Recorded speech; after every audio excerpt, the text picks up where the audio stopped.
50-50. No. 50-50. That's scary. Wow, that is scary. I think it's super scary. I'm gonna put the headphones on and continue talking. Okay. So why'd you come home? So I came home. Well, my plan was to be out in San Diego all summer. Yeah. And then, so I was pool waitressing, and then I had a part-time internship with a girl that runs social media and marketing for a few like wellness brands like Live Beaming and stuff like that. But then I started just like not feeling well, and I was getting super homesick. I think a lot of it was stress and just like everything building up. So I went to a doctor's appointment. It's actually kind of funny because the doctor I have out in San Diego was the TA for the doctor that I have back here home. Really? And so when they called to talk one time about like how they were going to like manage my medicine and stuff when I was out in San Diego, he was like, your name sounds really familiar. And then my doctor from back home was like, yeah, I think you were my TA. And they knew each other. That's hilarious. Yeah. But then anyway, so that doctor out in San Diego, he like got to the point he had done injections in my ears, and that didn't help with the swelling or anything. And so he said, I have a friend that went to school 2 years after me, and he specialized in Meniere's disease and a couple other diseases. I think you should go see him. And so he was super far booked out, like a year and a half to 2 years. But since he knew him, he was like texting him and calling him, and they got me in. So I went and saw him, and he decided to put me on a different medicine, but it had like the possibility of fluctuating like the balances in my body and like the pressure, like the sodium and the potassium so much that it was probably going to make me really sick. So then I just made the decision to come home so I could be with family and stuff during that time. So and I did watch your YouTube video on living with Meniere's. Yeah. But just kind of run it back. Like, what is it exactly? What is it all about? And like, how does it exactly affect you?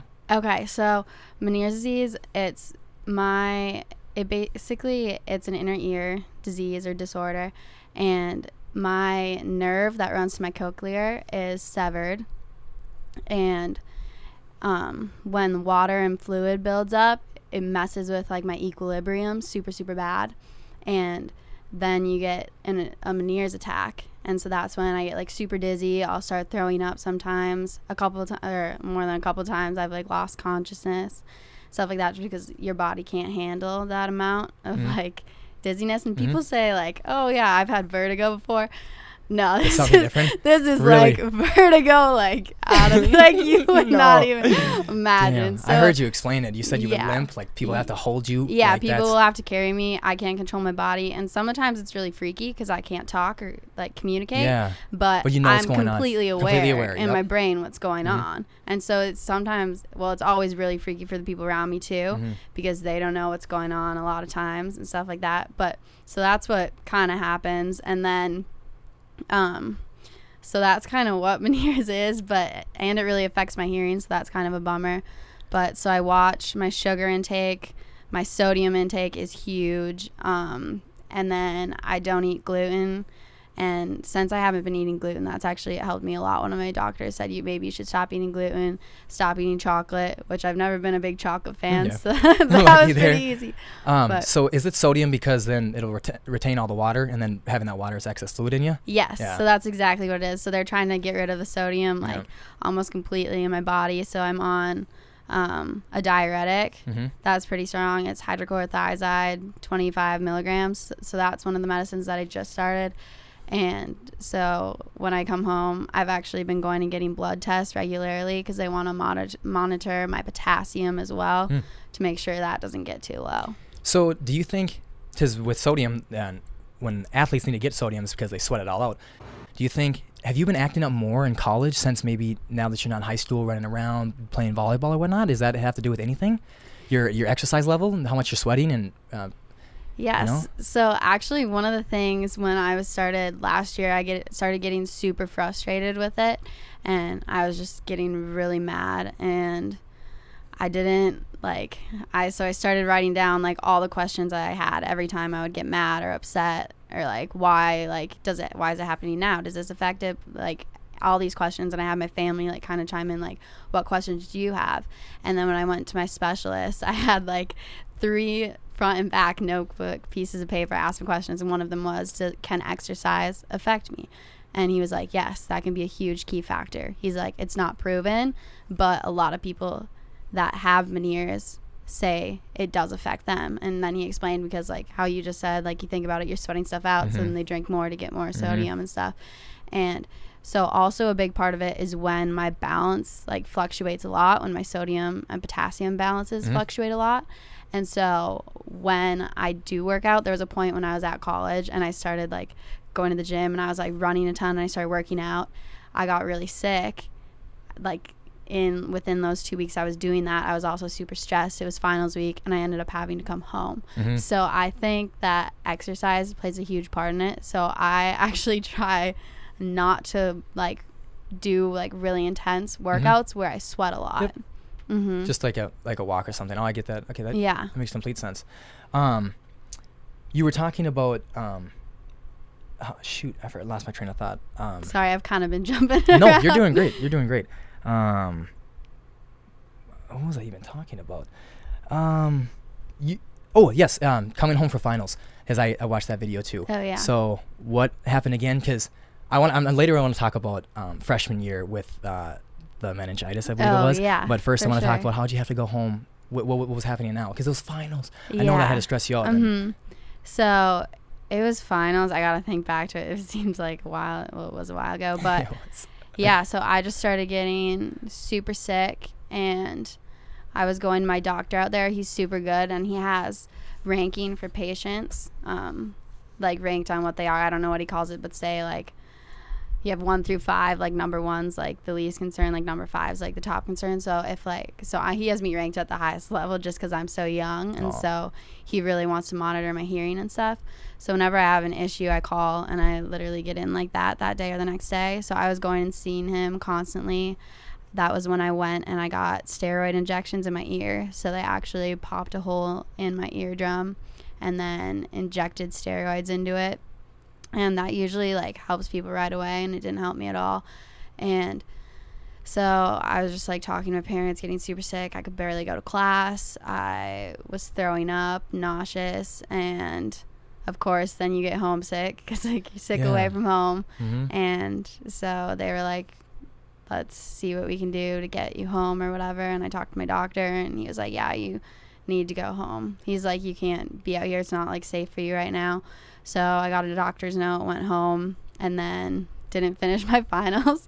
But the school was actually, all of my professors were super nice about it. They one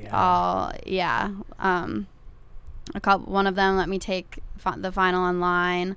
Another one talked to the head of the communications department and let me write a paper instead of taking the final. So that was really nice. That's nice. But yeah, and then my Spanish teacher, I just had to write like an essay and turn it in for my final. So honestly, it was really nice because it did like relieve a lot of pressure off me, and I got to go home and get better before I left for Israel, because we didn't know if I was going to be able to go, but I got like better and control of it in time, so I could go.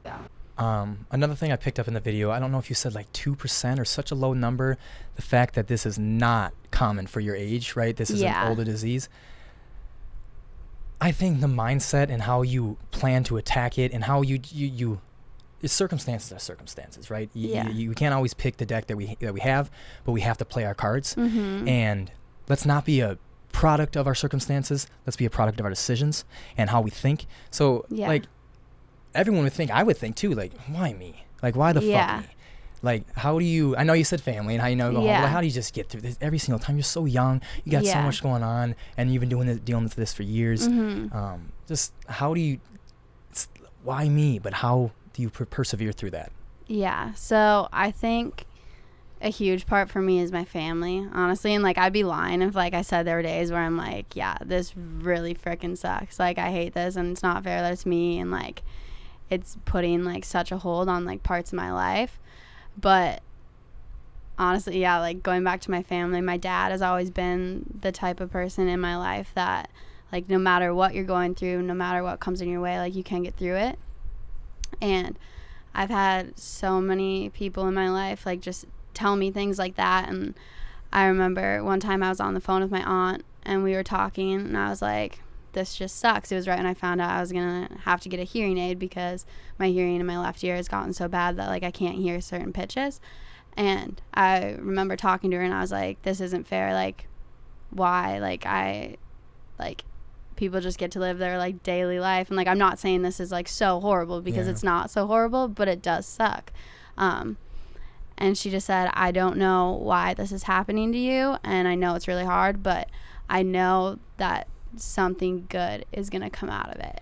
No matter what it is to you, God, Buddha, the universe. Yeah.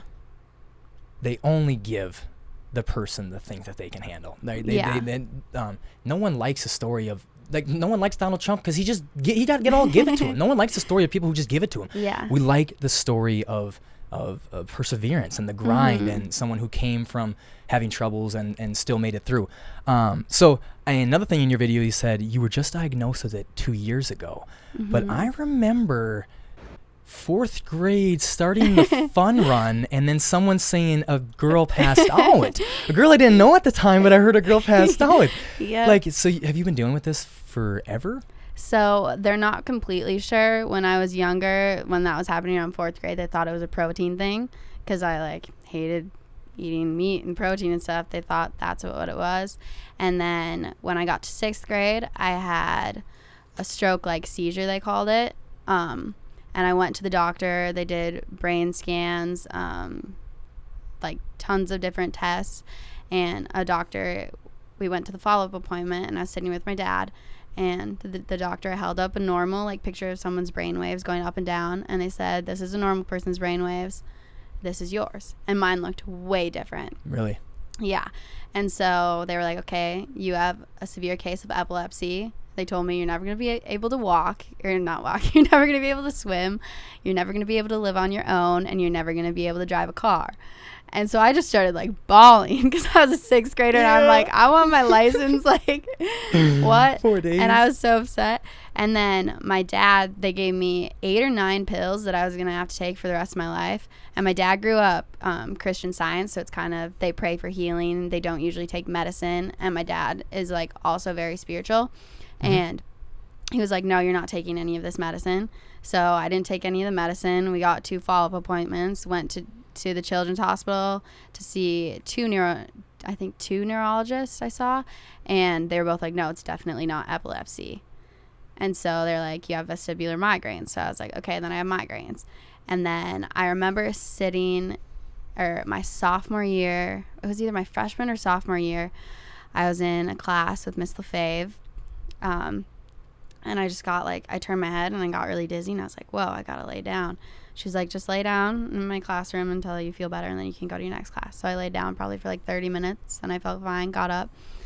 And then those would happen every once in a while. And then my senior year, I really noticed. I was sitting in a history class, and the teacher was talking up front, and I couldn't really, and I was leaning my head down on one side, and I couldn't understand really what she was saying. And I put my head up, and I could hear her. And then I started plugging both my ears, and I was like, I can't hear out of my left ear the way I can hear out of my right. So then I was like, Mom, Dad, like, something's up. And so then we started going and seeing ENTs. They were all like, didn't know what it was. Then one of my dad's friends that he went to college with was like, she should come see this doctor in Sioux Falls, South Dakota. So I went and saw him, Dr. Kaznika, and he was like, yes, you have Meniere's disease. And then my parents were like, well, is this what it's been all along? And he was like, there's no way to honestly say, but I'm guessing it's been a huge part of it. And then he said it's super rare for someone her age to have it, but it's possible. Wow. So I'd say I had no idea you were dealing with all that all along. You did a really good job covering it up and Thank you. Smiling through it all. That's inspiring as it is in itself. My God.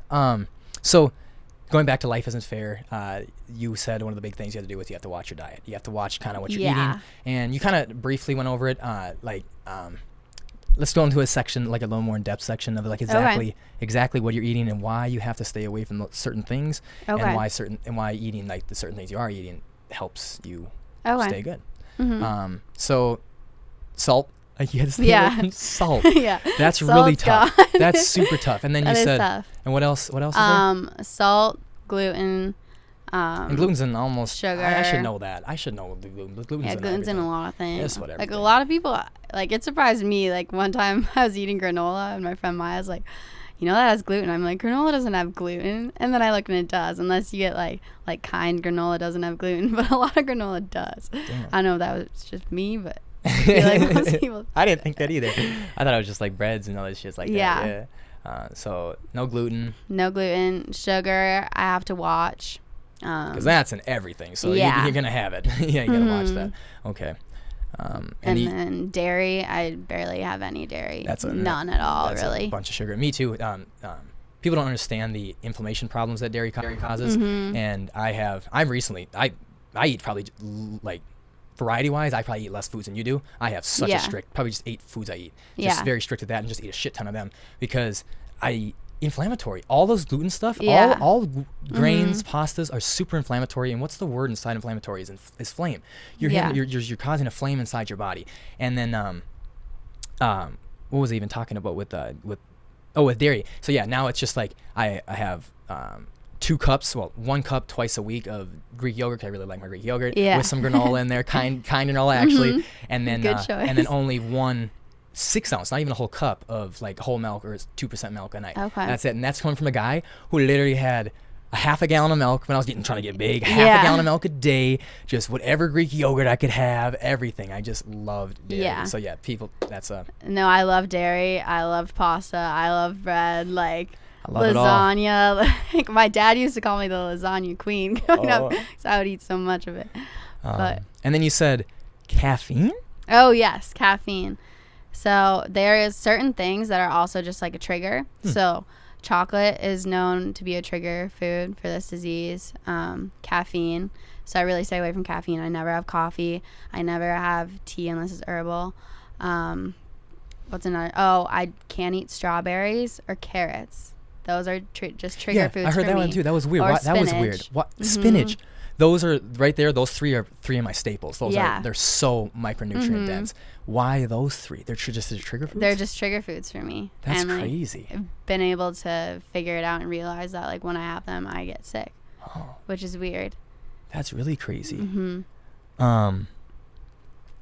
So the family's got to be pretty supportive on that. You got to pretty much do they watch what's around the house when Daisy's around, make it easier on you? For sure. Like That's I tried to surprise my little sister, or I did surprise my little sister Adeline, younger brother Harrison, when like earlier this year when I came back. Me and my brother both surprised them and showed up. And I get there and my little sister like so happy to see me, and she goes, I thought something was weird because Dad went to the store and got all this stuff we don't usually eat. But yeah, and my dad's a really good cook, so it's like super helpful when I'm home because there's not very much of a variety of things I can eat, but he's very good at like putting things together and like making it like taste. With like my manure is super bad, and like whenever I get sick, I think I get like 10 times more homesick, just because my parents are like such my rock, and like even my siblings. And so at that point when I got home, I was like, nope, I'm coming back. So that was my idea then. And then I went to Israel and I got back to school and things just started getting better. And like it comes and goes in waves. Sometimes I'll have like 2 weeks at a time where I'll get dizzy spells every day. Sometimes I'll have days where I will be like so dizzy that I literally have to take a bunch of Valium and just fall asleep and lay in bed all day because I literally can't move. But then there's also like super awesome times, and like I'm having like the time of my life too. So staying out there, it definitely was the right thing for me, and I think it's made me grow a lot as a person and be stronger like for myself, and learn and realize how much I actually can handle on my own. So because I've since we've last talked, like we haven't really talked since a long time. I don't know if you follow me or see anything, but I've done a lot of growing, a lot of changing in a lot of different ways. No, and one sure. of the things I actually was thinking about the other day, because you used to talk about how your dad meditated, because I started doing meditating. I became very spiritual in my thing, and we are all here together, you know, as a collective unit, but Yeah. we all live our own individual existence, and we bring these people and family members into our lives to fill up our chessboard of life and make us feel comfortable and keep us sane socially. But Yeah. at the end of the day, it's our own life. Like, we Mm-hmm. have to know that we can do this all on our own, because Mm-hmm. everyone could disappear, and I don't want to kill myself. I'm going to continue persevering. I'm going to continue living. So you have to know that you can do it by yourself. And I think the people who can get away, get alone, stay alone, and not be lonely are the people who can thrive in life. Like, Mm-hmm. you have to be able to be alone. But anyway, I think that's great. But like, I want to talk about like your family, like importance of support, why you keep coming home, and like, because I found that a lot in my life. Mm-hmm. One of the huge reasons I came back from San Diego, I lied to people for a while. I said, can't even remember the lies I threw to people. First off, I didn't tell anyone I left. I knew I was going to leave my birthday, our freshman Yeah. year there. I knew I was Mhm. going to leave, but I didn't tell anybody until the summer. Yeah. Halfway through the summer, I already had Mhm. plans to move in with people. You know, my fraternity had plans with me and Yeah. everything. I didn't tell You're nobody like, none. Yeah. I'm out. And I can't remember the lies I said, but anyway. But the main reason I came back was because I left Becker in such shambles. During that whole cabin time when I was transitioning to St. Michael, you know, we were throwing a lot of parties there. For sure. Depressed as shit. Like, I Yeah. lost everybody. I quit football. I only saw like Dylan and Brandon every Friday night when I worked with them. Mhm. Otherwise, I saw nobody really. No one Yeah. wanted to be around me. Like, and it was my fault. I was pushing everybody away. So coming back and then building these bridges again, Mhm. and it was being down in Frankie's basement a lot and talking to those guys. I literally looked in Frankie's basement, at that old place. I probably looked 15 fucking guys in the face. I said, "Yo, I am so sorry. Whatever that was in the past, that is in the past. I am so sorry for that. This is who I am now. I want you to get to know me now, and I want to get going forward." And Yeah. everyone, knowing Marsh, he's like, "Oh, manipulative." Like, they were all sketchy. They're like, "Well, we'll fucking like, what's see. he doing? We'll fucking see what's going on here." And then now it's been 10 months later, and they're like, "Shit. This is who he is. This is Yeah. really who he is." So now, and my mom literally just texted me too. I was just at St. Michael today, and we were talking about stuff, and we've had some spit and spatters. The fucking electricity bill is way too high for me. I'm a frugal person, and I got like mad and different stuff like that. And Mhm. and I ended up saying, "Mom, like, no matter how much money I spend on there, it's not worth an argument, because it's not worth losing friends. Like, if it's $11 a month extra, that's not worth losing my Yeah. friends." Because now I'm starting to prioritize. I'm building this all up to say that now I'm starting to prioritize friends and Mhm. family. Yeah. And that's something I've always idolized the Kens for. I've always said to my mom, people ask, like, how many kids you want? Probably 5, probably 5, like the Kents. Like, Yeah. the big family, man. Like, there's just something about it. Like, like, Mylan's probably one of your best friends, your brothers and Yeah. sisters, and you guys are so close. You come home thinking you can just Mhm. lean on them. And it was so funny because when I broke my leg in 9th grade, if you remember that, Mhm. that was the one. My mom said that was she's so glad that happened. It was the greatest blessing in the world, because Yeah. it was the only time since 7th grade when I started drifting from them, and then all the way up until I started coming back here. So like only 3 or 4 months within a 6-year span that I leaned on them, trust Yeah. them, believed in them, made them my friends, Mhm. and now I understand that is everything, Yeah. literally everything. Yeah. And just tell me, like, why is the family so important to you? What is it? How do they make you feel? Why do they make the Meniere's disease so easier? All that different Mhm. stuff. Support. Yeah. What's it for you? What's the importance of support for you? So I think growing up in my family, my parents built like everything upon like love and just like being there for each other. And I remember like when me and Mylan were little and we would get in little fights, I remember my dad making us sit on the stairs and hold hands for like 15 minutes. And like I was like, what? But like I don't know, like besides like saying that they just like built like our family like from the foundation up on love is like that's the biggest thing. And I think that my mom and dad, my mom's been someone my whole entire life that I know I can trust her with anything and everything, like no matter what it is. And my dad, like if something's going wrong in my life, and it's weird because I feel like a lot of girls don't have this type of relationship with their dad, but I mean, like I can tell my dad anything. Like when I got my period, my dad was the first person I told. That's like, awesome. Like that was maybe too much information, but That's like great. he's just like if I have boy problems, if I'm having problems with girls, if I'm having problems with school, with anything, like he's the person I call and he just makes me feel better. And then Josephine, my older sister, Mhm. she's just been like the best role model for me for everything. And she's taught me so much throughout, like, friendships she's had and relationships she's had, and I've been able to grow from those. And Miles just always been the one that he's like, you got to keep going. Like, things will get better, and, like, you got to look to the bright side of things. And, like, Adeline, she doesn't stop going either. Her and Mylan are, like, the same in that way. They're always like, you can do it. Like, you got this.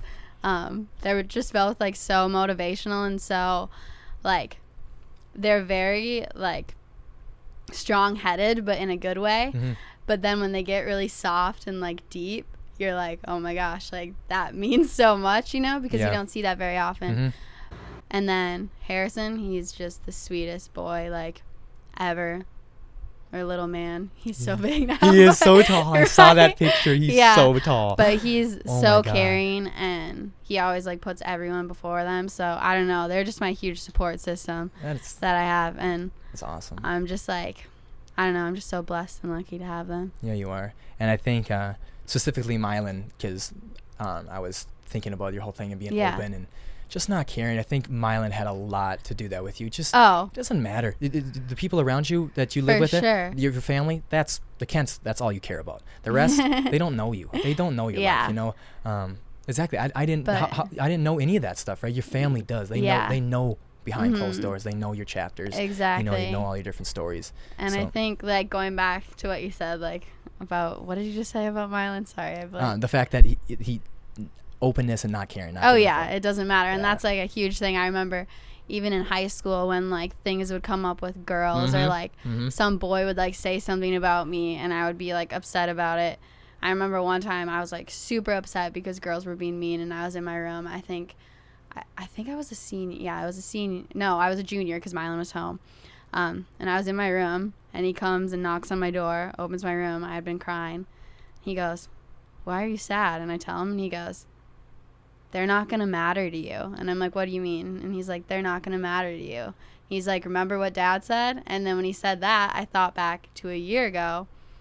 We were all in Florida on vacation, and we were sitting there in the hot tub. And me and Mylan were just talking about, like, how, like, things can get, like, super hard in high school and stuff. And how, like, people can, like, be mean, and people are so, like, critical of what you do and criticize things. And my dad was like, "You're going to get out of high school." And, like, I loved high school. I'm not saying it's horrible, because it was, like, amazing, and I had the time of my life. There are also parts that were really bad, and I think a lot of people can relate to that. But I remember my dad telling us, he was like, once you get out of high school, and he's like, and you go different places, you're going to meet people from all over. And he's like, and the world's just going to, like, explode and open up, and you're going to be like, whoa. Like, the world's so much bigger, and there's so many more people. And I think I realized that a lot when I went to college, because I'd never had, like, a ton of girlfriends. Like, you probably know that. Like, I had, like, my few really close girlfriends. Like, Bryn and Lauren, I had them, like, since, like, 4th, 5th grade, like, my 2 really close girlfriends. But then I had, like, a lot of super close guy friends. So I had never had, like, a really, like, stable, like, close group of girls for, like, a long period in my life. And then I went to school, and I started, like, meeting all these different girls, and girls that, like, I got along with better, and that I just felt like we were, like, more alike. And now I have, like, so many girlfriends, and it's just, like, it's so different. But my dad was so right that the world is so much bigger than high school, and I think a lot of people don't realize that. But once you're out, like, you'd be like, whoa. I'm getting so cool. A feeling in my stomach, because I can relate so heavily. Like you just said. Like, when I left, Jose Bu and Brandon Olsen were the only people there for me. I'm not going to name names, but some people that are, like, really, really close to me, they just weren't there for me. And they were there for me when I had the parties, and they were there for me when I handed out booze and marijuana and whatnot. But then when the sun went down or the morning came, they were gone and nowhere to be found for the rest of the week. And going to San Diego, especially joining my fraternity, because I joined my fraternity, which, 16 of them. It was a mid-tier frat, just because of the way they talked to me. They were so they weren't bros, they were friends, and they were really nice. And I don't like to say it, but like we had 30 groups, but I was the man. They were not fucking with me. So that made me appreciate it so much more. Yeah. And they gave me so much respect. They were so nice to me. They, like, I hardly met, like, like they were so nice to me that I hardly had any friends in my pledge group. I just had all friends above, like even the hazing, because they wouldn't haze me. They would not haze me. I remember doing the Hell Week. So we got up at fucking 5 a.m., did our fucking shit, ran around, and everyone got back at 7, and everyone had to go to class to do their things, and you couldn't sleep. But they let Marsh sleep. I slept until 11 every single day. They didn't wake me up. They didn't touch shit. So I don't know, all that shit, and having all those friends, and like having so many people just like, oh, Marsh, and having and building so many different friends, Brock, Noah, and Preston, and just building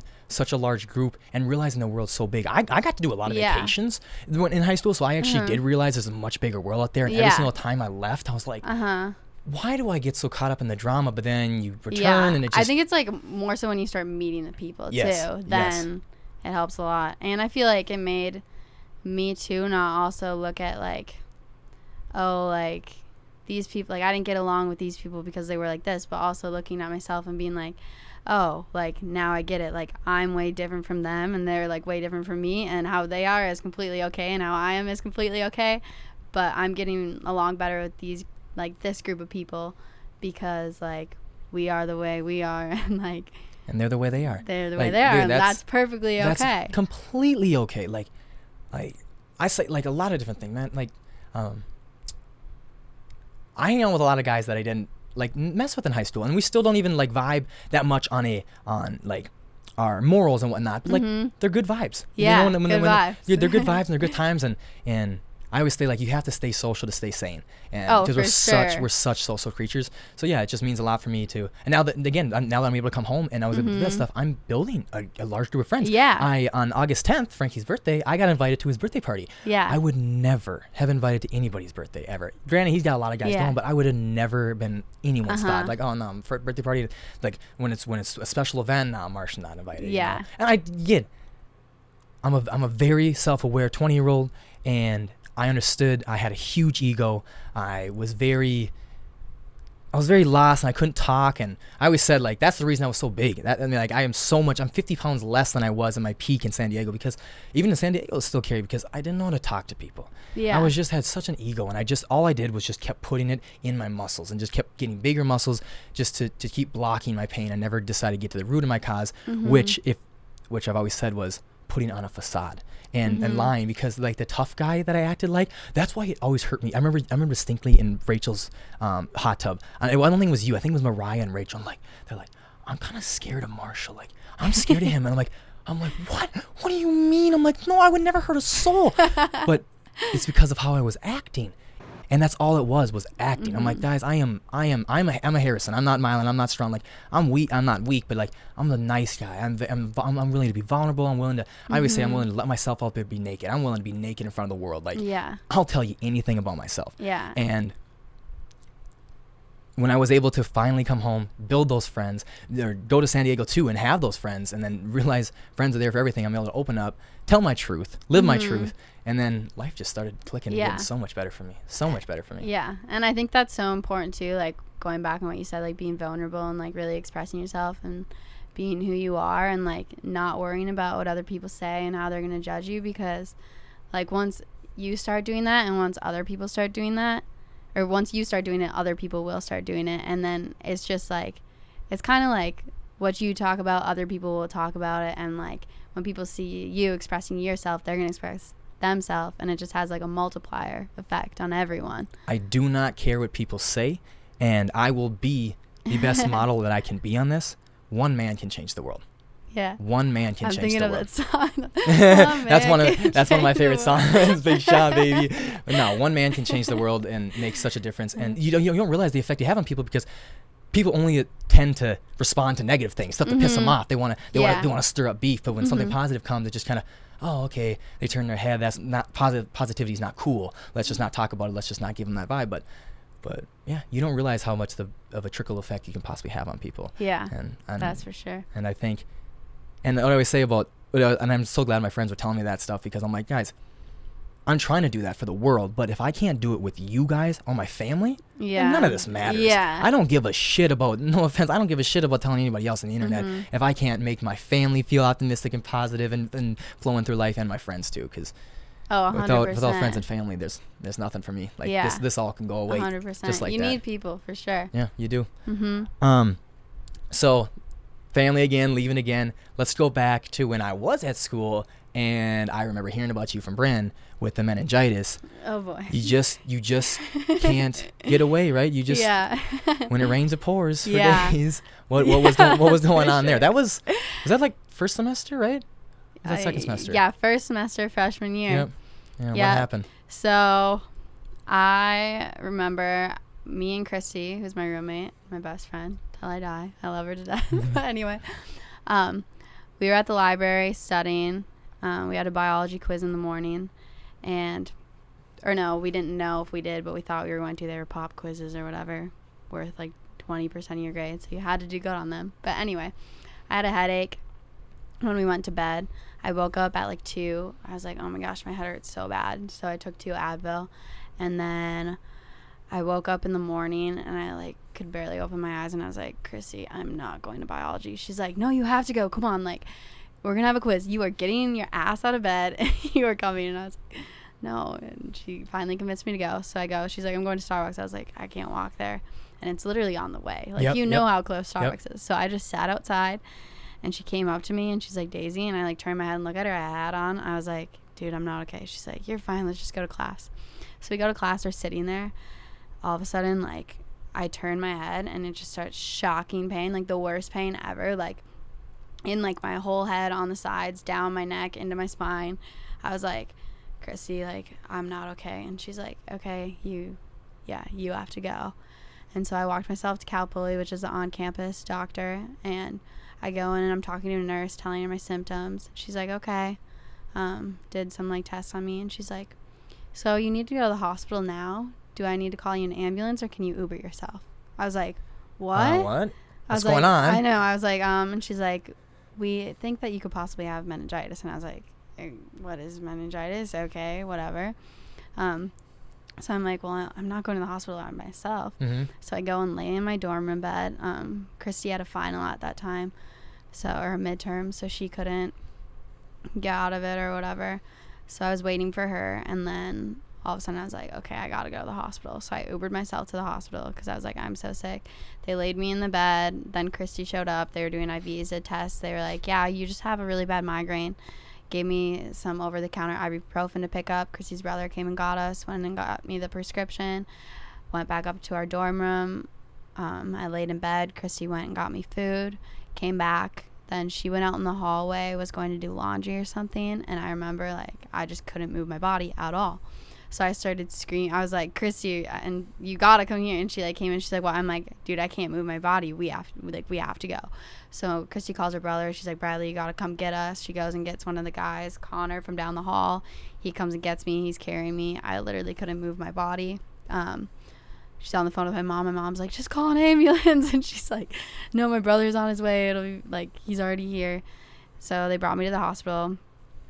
I get there. There was like a ton of people in the waiting room. Ooh. They brought me right up to the front where you like check in. Mm-hmm. There were a ton of people like sitting around. You know, you like sit and wait to get called back or whatever. So I right away they took like my blood pressure or whatever, call me back and put me in a room, take my blood. At this point it had probably been like 20 minutes, half an hour. Then 2 doctors come in. They have masks on. They say, everybody needs to get out of this room right now. She's in quarantine, except you two, and pointed at Bradley and Christy, and the one nurse that had been with me since I came in. Everyone else had to get out. They immediately put my room in quarantine. The doctor said, you need to get a spinal tap, right? Because at that point, he said they'd already been infected enough. It didn't matter. Yeah. Okay. But he said, you need to get a spinal tap. We think you have meningitis. And I was like, I don't need a spinal tap. I was like in denial about it. Yeah. Immediately when my mom heard I was getting spinal tap, they bought my mom the next flight out. Yep. I remember that. I was not going to get a spinal tap. And Bradley, Christy's brother, goes, Daisy, I don't think you get it. Like, you could die. Like, you have to get a spinal tap. This is a serious disease, isn't it? Or a serious illness. Mm-hmm. Yeah, it's like, it can sometimes like kill people within 2 hours, I think it is. But anyway, so I did a spinal tap. Horrible pain. I hope nobody ever has to go through that. And I've experienced a lot of needles in my life. Yeah. But yeah, so I was super sick. I was getting liquid morphine drips, or injections, liquid morphine injections. They probably had me on like every type of thing. And there was a point that I was sitting there And I was like, I am so sick. Like, before my mom got there, I was like, I'm not okay. I blacked out. I woke up. I was completely naked. I had heart monitors all over my body, and there were doctors standing there, and they were like, "You're okay. Your brain just went into shock because you're in so much pain. Your body can't handle it." Wow. And I was like, "Whoa!" And right before that, I was literally thinking I was gonna die. Mm-hmm. And I remember thinking about, oh my gosh, I'm not going to get to talk to my siblings. I'm not going to get to see them again, or my mom or dad. And I was just like, whoa. And then I never really put it into perspective. But when my mom got there, you know how you see in movies how they say they train people when bad things are going to happen or might happen. They have someone besides the doctor talk to them with the doctor. That's has been or that's, I don't know if that's what they went to school for or what, or it's what they've been trained in as to how to break bad news to family members. Oh yeah, I know exactly what patients. Yep, I know exactly what you're talking about. So it was a person like that, or talked to my mom, and they said, before you see her, we need you to know that there's a possibility she might not make it, because my white blood cell count was through the roof, insanely high. And they've had one infectious disease doctor that was already located in San Diego come in. Then they had another one fly in. Christy was messaging everybody in my sorority, SCSU sent out a big thing or whatever. But it's an airborne illness. So if someone coughs or sneezes or even breathes by you, you can get it. But the thing that I had, so they thought I had bacterial meningitis, but because that's what my culture was growing back as through my spinal tap. But then it ended up being viral, which bacteria is the one that can kill you within 2 hours. But my white blood cell count was so high, they still thought that I might die. But Jesus. I made it through, and then they sent me home. So I was in the hospital there for about a week, and then they sent me home. I started getting better for 3 days. I was doing good. Then I got super sick because the whole time I was in the hospital, they were giving me liquid antibiotics through 2 IVs to try to kill all the bacteria. But what it does is it kills all the good bacteria. Good bacteria as well. Yeah, as well. And so I grew a giant infection inside me, and I had to go for checkups to see my primary care doctor back here in Minnesota. And I went in, and because they were just taking my blood to make sure my white blood cell count was still going down. And he's like, "You don't look too good today." And I was like, "Yeah, I don't feel very good," or whatever. I could barely move. I'd been super sick all day. He took my white blood cell count, came back in. He said, "She has to go to the hospital right now. Do I need to call an ambulance, or are you two able to drive her?" Parents were like, "What?" Went to the hospital, was there for 5 days again. They were reversing antibiotics and killing the disease that had now grew inside of me. So it was a rough few weeks. Sounds like it. But, I think that's the worst pain I'll ever be in my life. That's what I was going to ask. Or I'm hoping so. So that was worse than any veneer stuff you ever had. Yeah, it was worse because it was so much pain. Meniere's is more it's very uncomfy, and it's uncomfy and nauseous in the way, so it's not fun at all. But meningitis, both ends, but meningitis was pain, I am going to die. Yeah, that's scary. But so you never figured out how you got it, or why it? They think just it's college. Everybody's drinking out of the same thing. Vapes, passing those around. Yeah, and then the girl that actually sat right behind me to the left in my English class had meningitis. Oh, okay. And she had it before me. But the thing that the infectious disease doctor said is it's the kind that was being passed around. You could have had it, but you just might not have known because it didn't affect you. No symptoms, okay. But it just really affected me for some reason because it didn't agree with my system or whatever. So they were Christy could have had it too, and it just didn't affect her at all. So that's the strange thing about it. But I also have a really, really weak immune system, so that could have been part of it. What's that from? But just from everything. I always have since I've been really little. Really? Huh. One of the big things which I have to watch for, which I try to get once a week and eat more than my 8 foods, because like you said, it kills your bacterial. You are more bacterial cells in your body than you are human. You are more bacterial, and your bacterial controls everything. Controls how you feel. It controls your serotonin, your dopamine levels. Yeah. And why do I always lose my train of thought? What was I saying? You're full of bacteria. Yeah. And eating food. Oh yeah, because a lack of diversity within your foods. Yeah. Kills. You just start to have the bacteria that eats those foods, so you start losing a biodiversity of bacteria. Therefore, you're trying to kill your immune system, because when you eat different foods or get exposed to different things, your body doesn't have that bacteria to fight that. Yeah. So that could be, I don't know necessarily for you. No, but, yeah. But now when you say that, like when I came to school, because it was like the very end of my senior year, it was right after we walked graduation is when they found out I had Meniere's disease for sure. But so then I went on a super strict diet. I only ate fish and plain chicken, and it has to be like certain kinds, because they're like other kinds are high in sodium, and vegetables. That's all you ate for a while? That's literally all I ate for 3 months. Oh shit. I mean, I lost 13 pounds, but but that's all I ate. Because that's all they wanted me to eat, because how you like narrow it down to find out what your trigger foods are and what like makes it worse and like affects it. That's the only way you can do it, is if you start very small. So you knew you weren't going to be doing it forever. You just needed to do it to find out what you were doing. Yeah, that's the thing with everyone. Like, there's no magical diet. The magic diet is the diet that you personally will stick to. Everyone's like, oh, keto this or paleo this. It's like, no, guys. Like, all you're doing with those, or vegan or vegetarian, those are just cutout diets. You're cutting out all the different things, the dairy or whatnot, that is affecting you. You're not vegan isn't so great, or vegetarian so great, or keto so great. No, it's just like, by doing those diets, you're probably personally cutting out the things that trigger your inflammation, trigger your mood and depression, trigger your bunch of different things. And I'm gonna talk quickly about with food and bacteria, and they talk about a lot about like food has to do with your mood. Food and mood go well together, and food and depression go hand. Yeah, I just saw your post about it. Food and depression go hand in hand, and it's so funny how. So I've been dealing with depression forever. I was first diagnosed by Pat Brown with seasonal depression in 4th grade. Oh, wow. Yeah, due to our winters. And what exemplified that during that time was my dad was working in San Francisco, so he was gone every single week. So Sunday night would come, and Papa Mike was leaving. He wasn't gonna be back till Friday night. So that really triggered it for Sundays. I'm just so sad in the winter, and I was bawling. I don't know if you remember Mitchell Mensing. He was my friend there. He always had my back. I was just bawling all day, and then I always thought it was good. 5th grade came around. Oh, I was so nervous. We thought we were gonna have it again. We thought we were going to re-trigger it. I was good. Kind of just worked it out. Kind of like I kept, after that, we kind of understood to keep my vitamin D levels up, kind of take the vitamin there, because I don't get enough sun during the winter, and that's a huge reason with it. And then I cycled again my sophomore year, my junior year. And then I did fine senior year. That was all like self-induced stuff.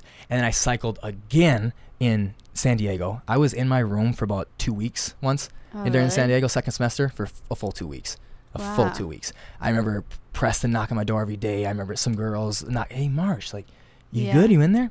Never came out the door. Just like kind of went out early in the morning when no one was there, grabbed my food, snuckled back, and then no classes, nothing, no lifting, nothing. Just like 2 weeks straight. Like, people were thinking I was doing it because I was like so good with like recording stuff that they thought I was doing day by day, changing shirts out, changing, like having 3 shirts in, going to the gym, changing them out.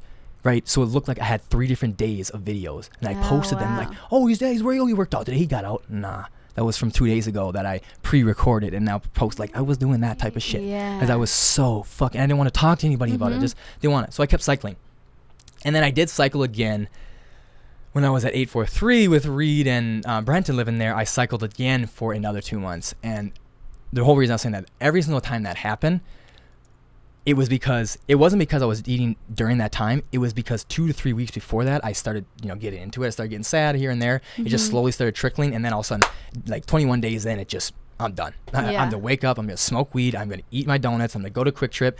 I'm going to come back. I'm going to pass out all fucking day. And I'm going to do it again over and over and over and over and over again. So for me, like, understanding my bacterial levels, understanding that food is your mood, and for sure, how you eat is how you feel, was huge for me. So and I like that you said that. You're just like you said that in your video, like you're like one of the good side effects is like I feel so much better, and not even just for your disease, just for life. Like, you probably have your energy levels up, your spirits are up, and I'm like I just want to get that into people. I'm like, and I know what they're thinking. They think they go work all day and they think, oh man, fuck this. Like, I deserve this. I should be able to have this burger and this beer. Like, I worked hard. I'm like, but all you're doing is fucking yourself over tomorrow. That's all you're doing. You know what I'm saying? Eating that shitty food. And yeah, anyway, I just want to talk about the link in between that, and that was my trigger food. That was my refuge, was food. And then it wasn't even good food. It was just bad food, and then bad food. It's just like a drug. When you eat that food, it releases so much serotonin, and what happens after a huge serotonin boost, just like when you're smoking weed, you come down. And what do addicts do when they come down? They repeat. I literally went from I went from 222 jacked. I was fucking huge. That was bad. I was hurting, and I was like, I can't do this no more. So I fell into a depression, and then I got skinny fat, and I was about like 205. And then finally, it was just like maybe about 2 months ago, I was kind of like holding over all this stuff. Like, I just wasn't really working on anything. It wasn't really depressed anymore, but it was just like 5 months of stagnant. And all of a sudden one day, it was Taylor.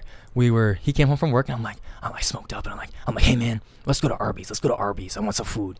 And we start driving there, and he's like, why are we doing this? He's like, why are we going there? He's like, bro, we both want to get cut. Why are we doing this? And he was just saying, like, why are we doing this? Want to cut? But like, to me, he didn't know what I was going through. So to me, that was like the exact words I needed to hear. And to this day, he doesn't know that he said that, and that was the big trigger. And then ever since then, I had like a calendar kind of like that, and I just started doing an X, and then trying to just pile those X's up of good days, no bad food, and then exercising. And it just hit me. And now I was just like, I'm done. I'm fucking done. And ever since that happened, I had a down period. I had about a 2-week down period where I started to feel it again. It happens when I get really high. I start a new thing. I started this podcasting. I really get going on that, and I kind of push away from people a little bit, and I start to fall and cycle into it. But I didn't allow myself to do my triggers. I didn't allow myself to eat food. I didn't allow myself to smoke weed. I haven't been smoking weed a lot at all. Like, hardly, because those are my triggers. Those are things that make me not seek help. Those are the things that make me sit here and not get social, so I'm learning every day, just trying to get better and not and stay away from my triggers and stay away from my food, because that shit's really bad. I want to go kind of back to you starting your YouTube. You like your IG and stuff and your blog. I see you have that, and like that's where you're like really, really open. And that's where I got you on here, because I like that you do that. I think that's cool, because like you said, if you start doing it, like other people will start doing it. So basically, why, how did you get the strength to do it, and what made you and motivated you to like, hey, I'm gonna start this. I'm gonna tell people my story. So I think the big thing is, I don't know. Do you remember when Kevin Briel came and talked at our school? It was our freshman year. He was a guy who went through depression. It was in the main gym. It was in the main gym. Yep.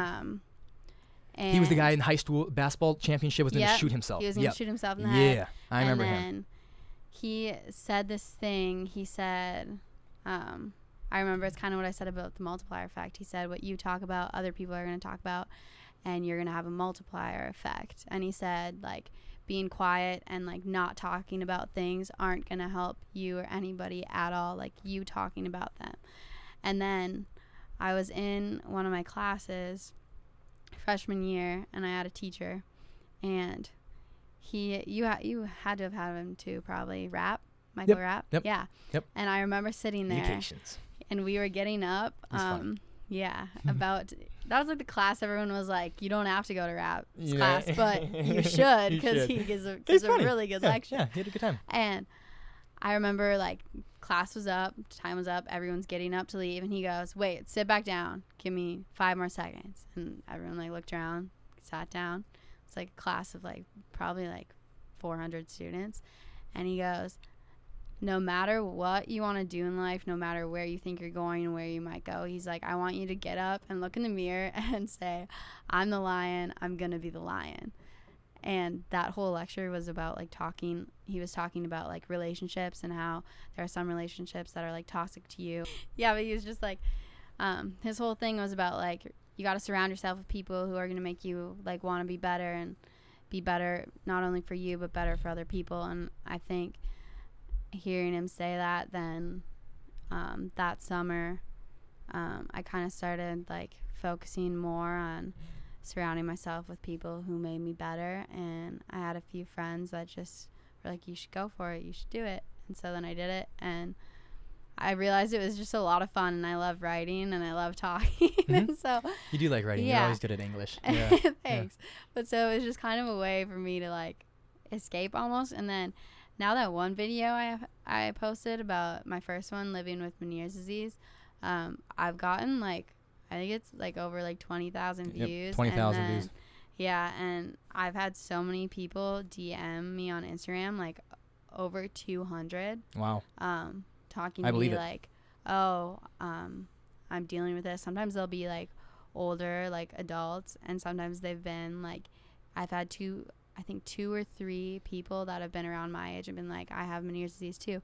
But other ones have been from like kids that are like going through other things, and they're just like, hey, like, thank you for like doing this, like it really helped me. And so I think like seeing that, I was like, oh, like I want to tell people more about myself and like things that I've gone through, like the good and the bad, because if it makes other people feel better, then like that's the point to all this. And like that goes back to what my aunt was saying, like I don't know why it's happening to you, and I don't know why like bad things happen, but something good is going to come out of it. And I think if that good is me helping others, then that's worth it.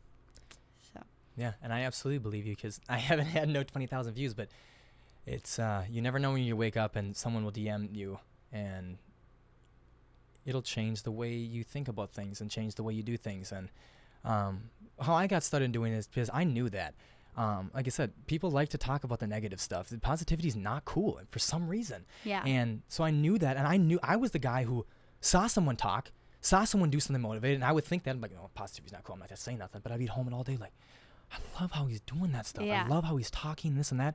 And I've always been a leader. I've always been the guy people look at when it's time, when it's boring, when everyone's bored and there's nothing. They look at Marsh, entertain us, like Yeah. you know, make us laugh, do something, man. You know what I'm saying? And so I've always known that people will follow and they will look at me. So I'm like, bro, even though I've had depression, I started when I was young. I always say most of it was self-induced. I'm like, bro, like if I can talk about how I fucked up and how my life was so shitty due to me, my mindset was so shitty due to me.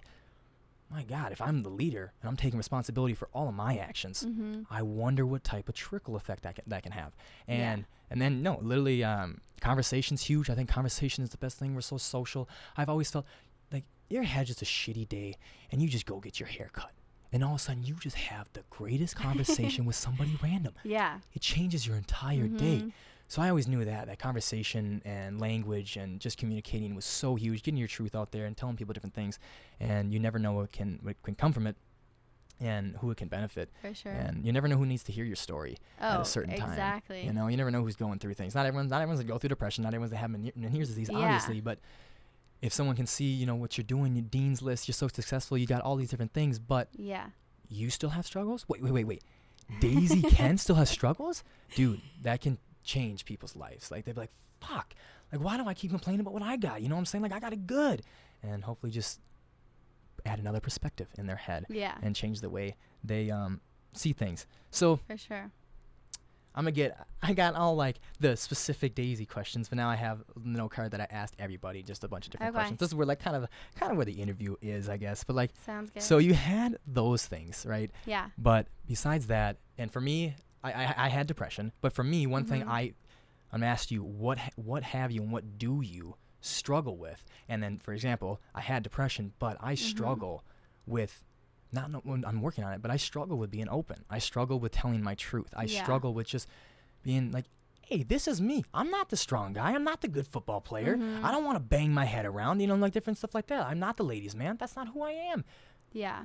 Take it or leave it, fuckers. You know what I'm saying? I wish I would have been like that. I'm getting close to that. But like, you know, what's something that you struggle with personally? So I would say I struggle really badly with being alone, honestly. Okay. And I've realized that about myself, and I would like to say that like I've tried to work on it, and like going away from college like has made me a little bit better at it, I think. But I'm always like, my roommate always like jokes around with me, or not jokes, she'll kind of be like, Daisy, you need to leave my room, or like stuff like that.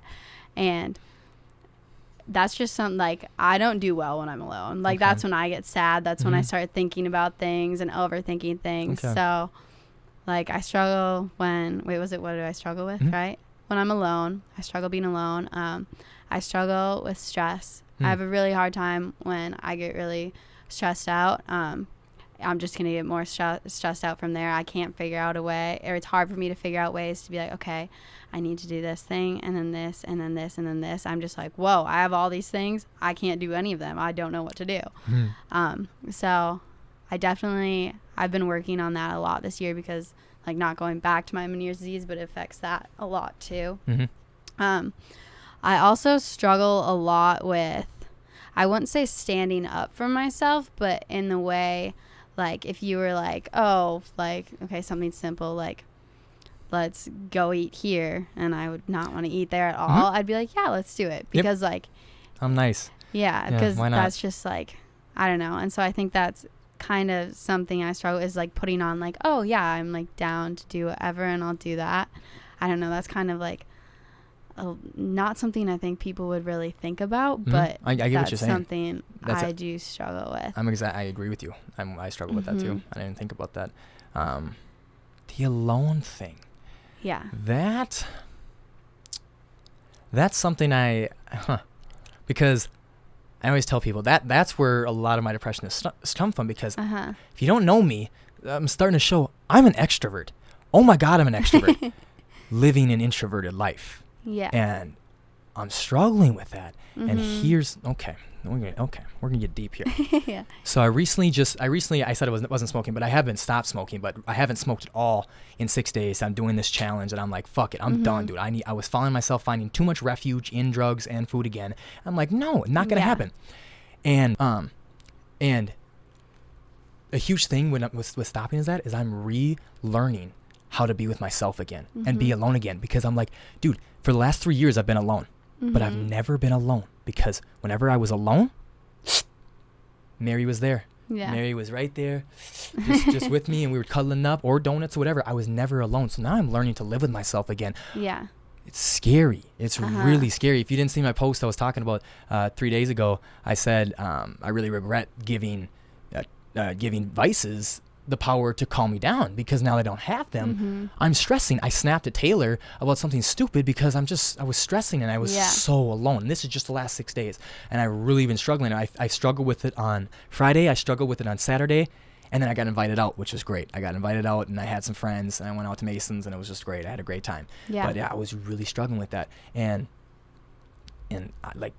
I think I'm so good at it, but I'm with you. I struggle with it too. That's when I'm alone is when I think.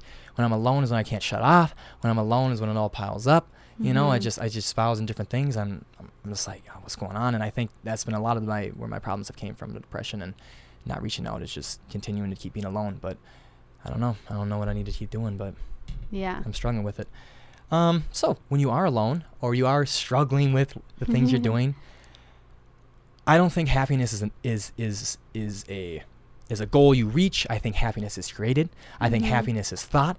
You have a desire to be happy, so you fight to find that. So how do you actively seek happiness or create happiness when you're down? A lot of people find music. A lot of people write or watch TV shows. A lot of people eat food. Like, what do you do healthy? What's your healthy create happiness? I would definitely have to say piano, just like dinking around on the piano. Music. I do love music, and I love like singing and stuff. But also I find like part of this, like I don't like being alone. I find a lot of happiness through people, and connections I make with them are like huge for me. Like Uber drivers, for example. For some reason, I've had some of the most like deep conversations with Uber drivers, and I started talking about like my spirituality with them, like what I want to do when I grow up, like what would be the coolest thing I could ever do when I grow up. And I'm like the most open with some Uber drivers that I've ever been in my whole entire life. And then I get out of the car and I'm like, whoa, that was so cool. And I instantly That's exactly what I'm talking about. Call my mom or dad to be like, I just had the coolest conversation with a complete stranger. But me and Taylor were just talking about that, and it's amazing. Sometimes just having some people who are a few steps removed from you, that allows some people can't be vulnerable with the people that is close to you, and so sometimes being able to be away and like, okay. Sometimes I struggle with that too. The moment I step away from the car, you won't say nothing. You struggle with that? Yeah, like you wouldn't. I have very like strong, good relationships, but sometimes like very like deep like things that like I think or like I don't want to share with them. I don't know why, but then yet I'll talk to an Uber driver who's a complete stranger. Maybe like it's, I don't know, just being like fearful of like the response. Because a lot of that I think has to do with, one, people fear burdening other people. This is my thing. Now that you say that, I think that I shouldn't bother them with my problems, because we're all living our own existence. Why do they even care? Yeah, and then two I'm is everybody's going through something. Why put exactly more? And then two is, well, this is really deep to me. This is really like this really affects me, and maybe they don't care. And if they respond in a way that they don't care, or they just go, oh, that's gonna really hurt, and so maybe it's like, I don't want to know that, just like oh, should I ask this girl? Should I not? You she's not gonna say no, so you're like, I don't even want to know. I'm not gonna ask her out. Not gonna do it. You just don't want to. You don't want to face reality. No, I think that's amazing though. Yes, you don't.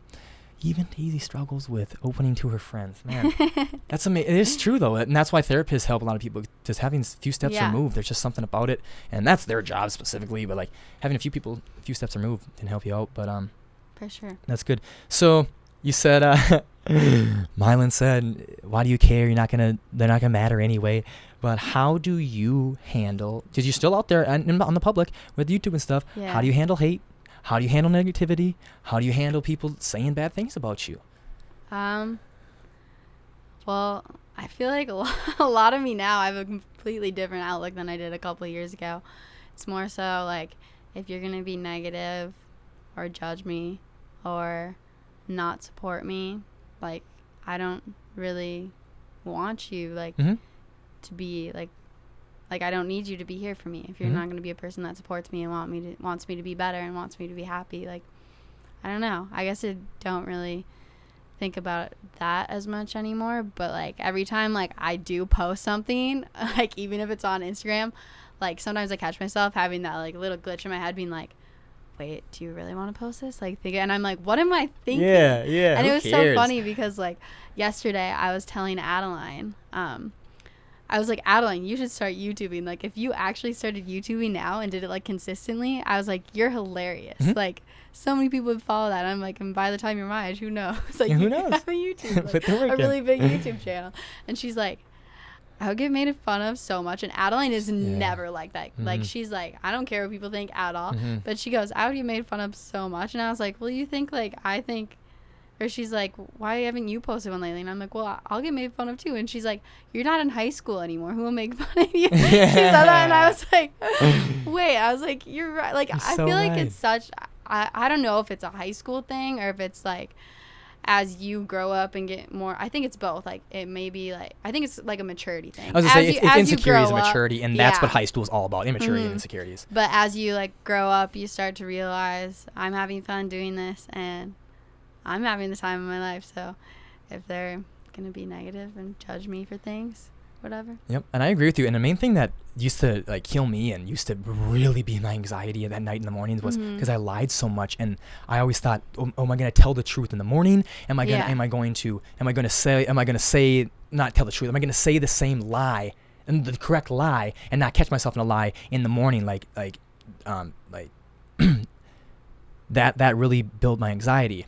I'm losing my train of thought so much because that's okay. You're saying good stuff. You say one thing, I'm like, oh, I'm gonna tell them that, and then you say something else, I'm like, oh my god, that's good too. Let me comment on that. I know. I bounce back and forth. No, so but much, it's so I'm good. Such a scatterbrain. You're so good. This is like, Lily, you're great too. This is great. It makes a conversation super easy. The negativity in high school, but no. Oh, yeah, no, because build my anxiety was, am I going to tell the truth the same way again? And what also built my anxiety was, I didn't do the right things to people. I was not treating people right. That really built anxiety in me. And that's kind of how I handle it now, because I do the right thing every single day. Like, I stick to my morals. I be nice. I don't start nothing. I don't want to start anything. Yeah. And so that's why I lay my head down and I go, I'm spreading a good message. I'm spreading positivity. I'm spreading optimism, like great facts about health and whatnot. I want everyone to be happy, well, healthy, and have a longevity in their life. So if you're gonna hate on that, hey, buddy. Yeah. Okay, that's all right. And it's so funny because I'm the guy who goes so over. I'm always the guy. I was the one who Mr. Zimmer liked. I was the one who both of the Zimmers. I'm the one who crabby guys like, because Yeah. I will beat you down with positivity until you crumble. And you're like, God damn it, I love you, Marsh. Like my grandfather, my dad's dad was probably one of the crabbiest people you ever meet. He was all a hard worker, like, shut up, Gene, you know, stuff like that. And he loved me because I could just break him down over and over again, because I just like, what's the point? I don't understand the point of being negative. And so no, I'm spreading a good message. I'm not telling anyone to buy them. I don't have no program. I'm not out there, you know, throwing sales. I'm literally just for free and in my hobby. I'm posting a good message. If you don't like it, hey, just click on follow, man. Have a great life. You know, no big deal, man. No big deal. It doesn't hurt me. And you're going to find negative people everywhere you go, everywhere you live, online. There's always going to be negative people. And it's so easy now that just, if they can just do it down there, because they probably would never say that to your face. Ever. Like that, people don't like confrontation, but because they can sit behind you, and if they see other people attacking you, they'll destroy you. Like I don't have a lot of people commenting, but I looked at Joe Rogan. He posted something, and he posted something about a comedian. He just shouted out a woman comedian, and I scrolled through the comments and I read them, like, these are horrible.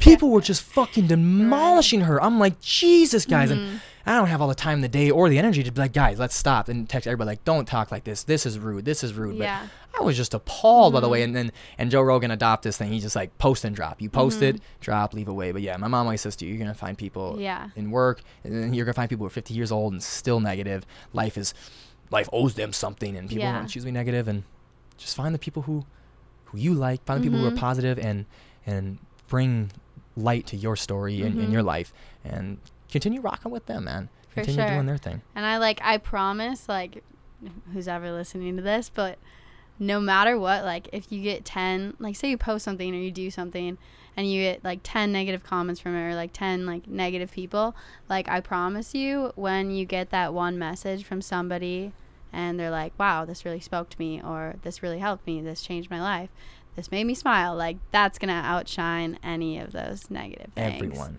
And going back to what I say, where people like to respond to the negatives, if you have 10 people who negatively responded to that, I promise you, for every one negative, there's 4 or 5 positives. They're just not texting you. They're just not texting you. But they think it. I agree with that. They 100%. really do think it. And not everyone's gonna reach out every single day, but you know, I get people all over, like random people just messaging me. You know, like, hey, this is awesome. Like, what you're doing is great. And those are the good days. The good days come, like, and then this will lead right into my next question. If you don't have those negativities, those bad days, how can you appreciate the good?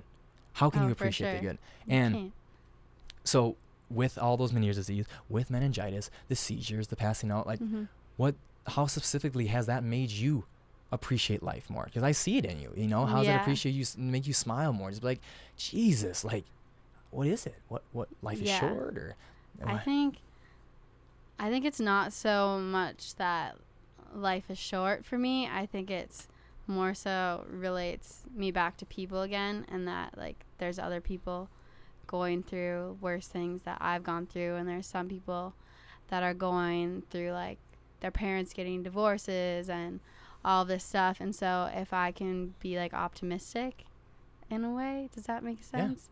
Then, like, I don't know, I kind of drifted away from the question though, didn't I? It's all right. What was it exactly? It was how did all those bad times really make you appreciate the good? Like, really make you appreciate life? Yeah. Well, they just made me overall, because, like, you have those 4, be more optimistic and realize you're going to have good days and you're going to have bad days, but it's your decision if you can turn that around and find something positive in that, whether it's through people or through actions you do, through things you do, like through that A you got on the test, like, or the F you get on the test, like, you have a way to turn it around. And I think a huge thing is you can be having a really bad day, or, like, I could have, like, a super bad day where I have, like, a really bad Meniere's attack, and I could just be, like, completely rude to everybody. And I've done that before. Like, my parents have been calling me, and I've just been like, yeah, I'm fine, bye, and, like, hang up. You know, like, or you can be, like, nice, and, like, because if you're rude to someone else, like, then they're gonna get I don't know. It's just, like, I think being more optimistic and, like, realizing there's bad days, there's good days. But yeah, my bad days have definitely made me more thankful for the good days, and made me realize that, like, the moments I have that I am feeling good and that I'm having, like, good health are the days that I want to go, like, live life to the fullest and have the most fun and have good conversations and, like, grow my relationships, because doing that benefits other people, and it makes me a better person, and hopefully makes them be a better person too. So That's beautiful. Yeah. thanks. No, and you said it about, you know, we all think we're really important. We do. We have to. We're assumed consumed with our life and all of the information coming to us today. We're really important to ourselves. We have to. It's our life. Yeah. But I just try to remember that I'm not that important, and I'm no better or worse than anyone else out there. Mm-hmm. And there are people going through way worse things than me. Yeah. And you mentioned specifically divorce, and those are the kids. Actually, most of my really good friends are all divorced kids, because I have a really soft side for, you know, people like that, because that's your home. And, you know, and I know you and I probably either can't understand that, because I have such a good family. You know what I'm saying? And same with you. And that's everything. Like that. That is your subconscious. That is you. So like that's so important to have that home and have people around you, and have that family connection and that support system, and someone teaching the right way. So I understand that whatever I did, and that was all my fault. I put myself in a certain thing, but it's my fault, and nothing's that bad. So you were saying something about the good days, and when Mylan was saying something about you gotta just see the good. How do you continue to see, and how do you find the light in the dark when the dark times come? When the dark times come, Keep probably just realizing that. How do I see the light when the dark times come? Well, I think a big part for me is going back to what my dad and family has told me, no matter what you're going through, it'll always get better.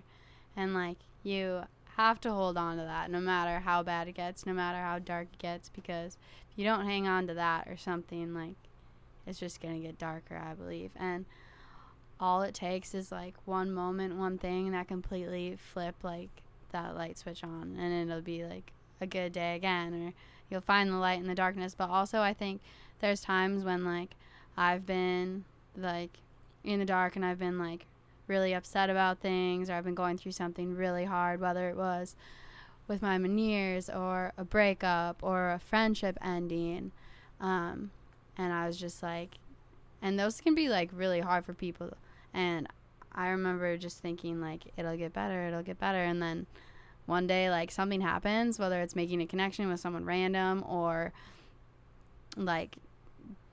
posting something and someone reaches out to you, or even you find for me, every once in a while, when I find a dime on the street, people say it's my grandpa saying hi from heaven, little things like that. I don't know.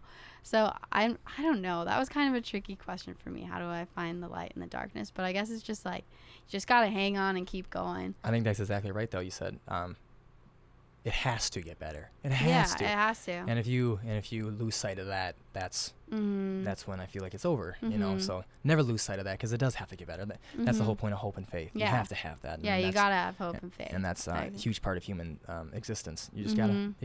So many intangible forces that we can't control, and in the future we can't even dictate. But it's just gotta get better. It's gotta get better. It can't be this bad. So, wow. Okay, wait, I'm curious. I have a question. Go ahead, ask me. Okay.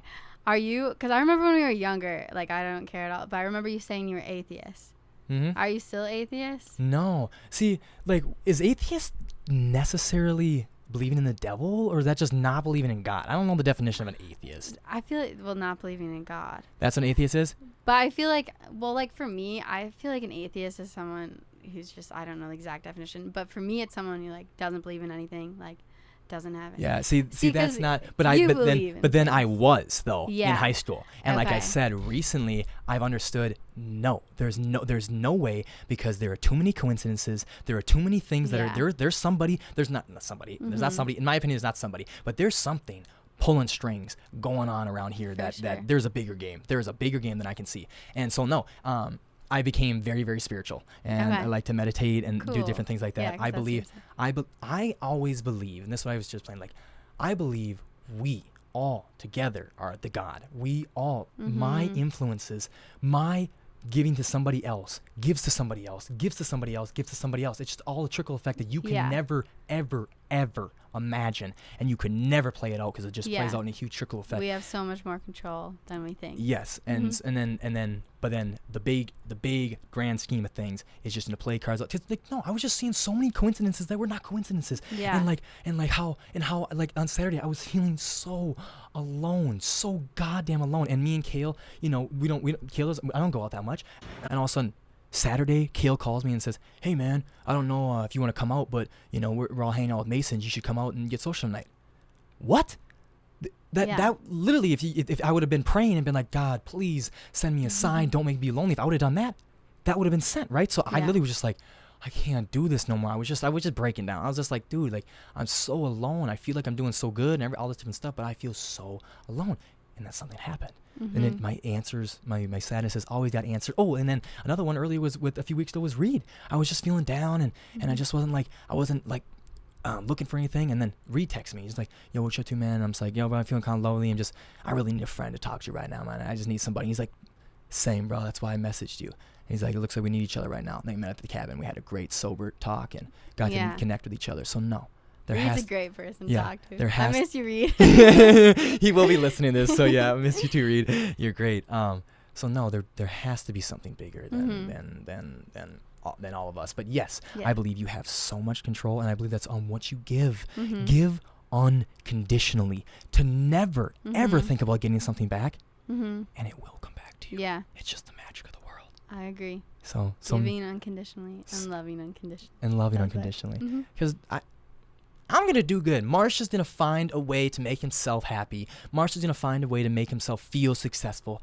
So I don't need all that other happiness for myself. I want to give it away. And I want to give my love away too, because I have enough love for myself, but I have, a oozing amount of it. Yeah. And I want to give it away to people. I love it. I love when Frankie comes to me and he just he comes to me like this. He goes, "Marsh," he's like, "You just make me want to be so happy." I'm like, "Yes, Frank." I'm like, that's how I feel. I just feel like an oozing love, and I just want to tell everybody that stuff.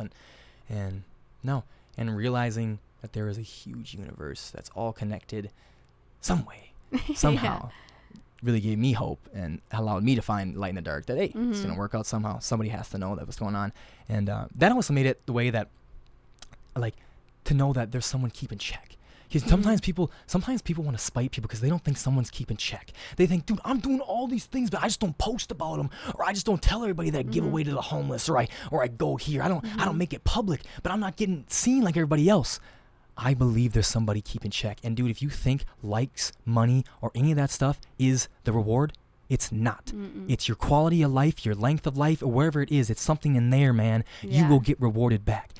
So don't get so blinded on what you want. Understand the greatness you have in front of you and all the happiness you have in front of you and what you have now. Stop. Everyone wants more. The grass is always fucking greener. But realize how green your grass is, man. I was thinking, me and Kale, we were here for 4 months, and we started talking about new apartments, and we went to Frankie's. Frankie lives across the street. We're like, "Oh, this is so cool," and I'm just like, the grass is always greener. And I kept saying that all day, and he's like, "What? The grass is always greener?" I'm like, the grass is always greener on the other side, man. I'm like, everyone wants what they can't have, but once we get it, it's ours, and get something new. So if you're not continuously being happy with what you're at, then I don't think you're living right. So. Yeah. No, so I'm not an atheist. No, I'm very spiritual. I remember you distinctly saying, I was thinking about this the other day, distinctly, 'cause I wanted to get to this level, because this is what meditation is. Meditation can be a drug, and you can be lost. And you said one day, like, "Yeah, my dad was meditating," and I literally was like touching him, Dad.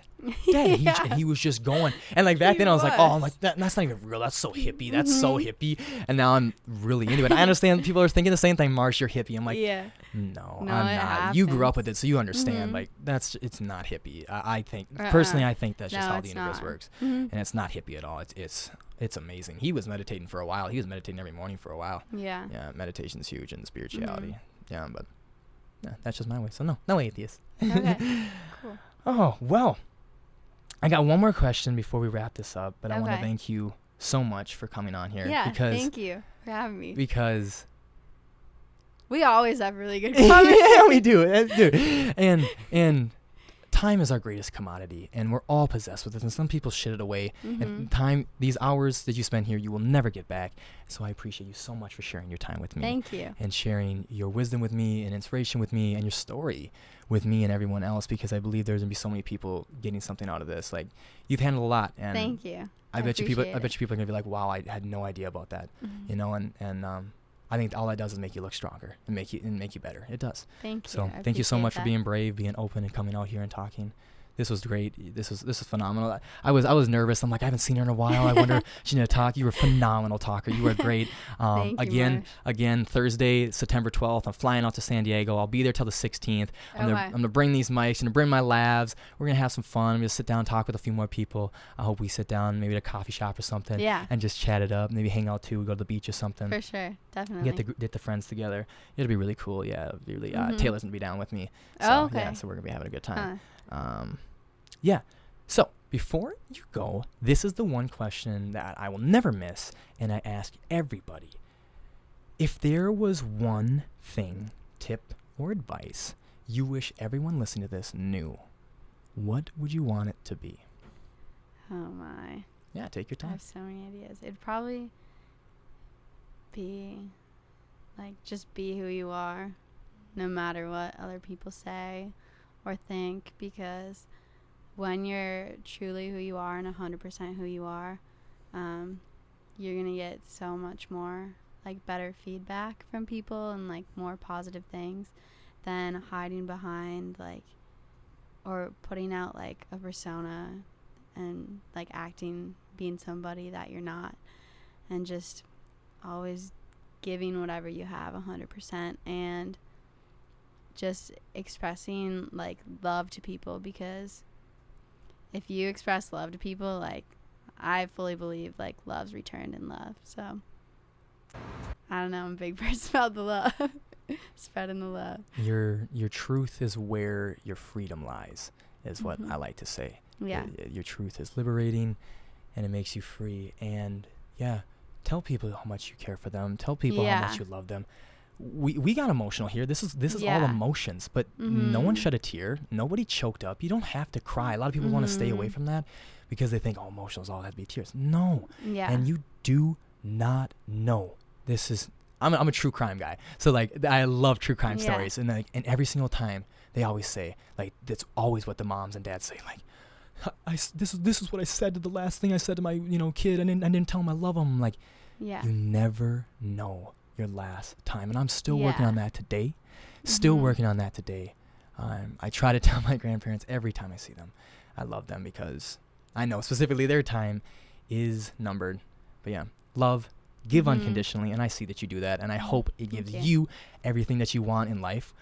And yeah, I hope you're rewarded for everything you do. Thank you so much once again. You too, Thank you so much for your time. Yeah, thanks for having me. Telling your story, and making my day better. Man, this is gonna put me through. This is my day. I'm gonna be good for a solid week. This is great. I'm motivated. Days, thank you so much once again. Hope to see you in San Diego. That'd be fun. Oh, you definitely will. And it's great. And thank you for tuning into this episode of the Happy Campus Podcast. Remember, guys, these are just sound bites, and you start the conversation. All the links to my social media platforms and Daisy's will be in the description and bio below. Thank you guys once again for listening and watching if you did. Until next time, take care, guys.